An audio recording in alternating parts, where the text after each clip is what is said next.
Alors que les populations les plus vulnérables ressentent durement les effets de la flambée des prix, le gouvernement continue à subventionner plusieurs domaines qui touchent directement la vie des Gabonais, dans le but de contenir la hausse du coût de la vie pour les ménages. Et ça passe également par la subvention sur le carburant, un geste qui semble plaire aux riverains.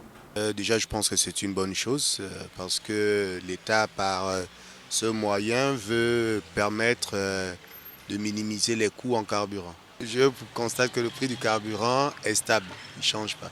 Si la subvention stabilise le prix du carburant dans la capitale gabonaise et dans les provinces, cela requiert une démarche minutieuse entre l'État gabonais et les entreprises pétrolières. Les marketeurs avec les sociétés qui produisent également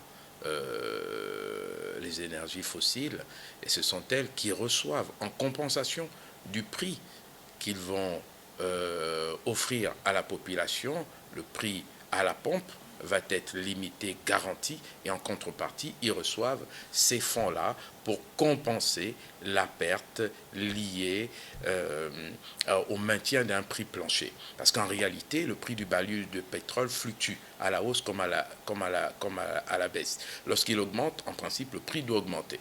En réalité, vous voyez que lorsque le prix du baril de pétrole augmente sur les marchés internationaux, le prix à la pompe reste stable. Cette subvention touche directement une catégorie de personnes, notamment ceux ayant des véhicules, afin que les ressources financières récoltées servent aux personnes vulnérables. Le gouvernement, voulant maintenir, on va dire, la paix sociale, va vouloir maintenir les prix à un niveau stable pour la vente à la population. Et pour cela, va subventionner les producteurs, va subventionner les commerçants de manière à ce qu'ils puissent garantir un prix donné à la vente à la population.